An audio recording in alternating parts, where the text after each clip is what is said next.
सोच न्यूज, एक नई सोच के साथ।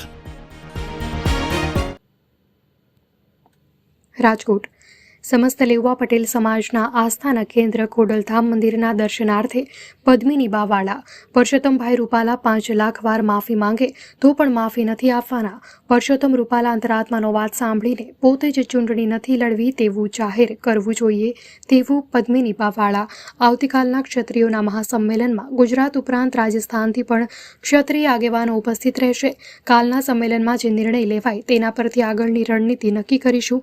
ખોડલધામ ખાતે માં ખોડલ પાસે ખોડો પાથરીને પ્રાર્થના કરી છે કે રૂપાલા ખુદ ચૂંટણીમાંથી હટી જાય। રાજન ભાખોત્રા, જેતપુર। જી હા, આજે હું આપણે ખોડલધામ આવી છું અને માતાજીને ખોડો પાથરીને મેં પ્રાર્થના કરી છે કે ક્યાંક ને ક્યાંક જે રૂપાલાભાઈએ અમારી સ્વાભિમાન ઉપર ઠેસ પહોંચે તો ક્યાંકને જે પહોંચાડી છે તો એમને ક્યાંક ને ક્યાંક એવું થાય કે હું જે મેં આ અભદ્ર ટિપ્પણી કરી છે ને હું પાછો વળી જાઉં તો ક્યાંક ને ક્યાંક પણ અમને એમ થશે કે ના રૂપાલાભાઈને હજી પણ એક અફસોસ થયો છે અને એક પગથિયું પાછળ હટી ગયા છે તો ક્ષત્રિય સમાજમાં એમનું માન જળવાઈ રહેશે। માફી ભલે ને માફી તો અમારે આજે નથી દેવાની ને કાલે પણ નથી દેવાની। માફી તો હજી લગભગ કદાચ 5 લાખ વખત માગશે ને તો પણ માફી તો છે જ નહીં। એને પોતાનું ટિકિટ રદ કરવાની છે, એની સજા છે। માફી તો અમે આપશું જ નહીં।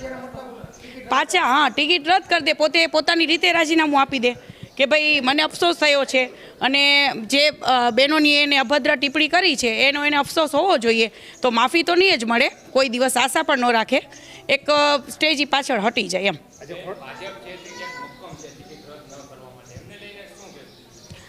જી હવે ક્યાંક ને ક્યાંક રૂપાલાભાઈનું એવું છે કે ભાઈ આ સરકારની હવે જવાબદારી થઈ ગઈ છે તો સરકારશ્રીને પણ હું અપીલ કરું છું કે રૂપાલાભાઈને હટાવી અને કોઈ પણ વ્યક્તિને આપો, કોઈ પણ વ્યક્તિ, અમે એવું નથી કહેતા કે ભાઈ ક્ષત્રિય સમાજને ટિકિટ મળવી જોઈએ, કોઈ પણ વ્યક્તિને એ લોકો બેસાડી શકે છે। જી મહાસંમેલનમાં રાજસ્થાનથી અને ઘણા મોટા લોકો ત્યાં પધારવાના છે અને ત્યાં અમે ડિસિઝન લેશું કે આગળ જતા અમારી રણનીતિ શું કરવી અને કાલે હવે જે પણ હશે એ ત્યાં મહાસંમેલનમાં જ હું કહી શકીશ। જી ના, બસ મેં કીધું ને કે જે માતાજીના પ્રાગટ્યમાં મેં ખોડો પાથરીને પ્રાર્થના કરી છે કે ક્યાંક ને ક્યાંક રૂપાલાભાઈને મનથી એવું થાય કે હું એક સ્ટેજ પાછળ હટી જાઉં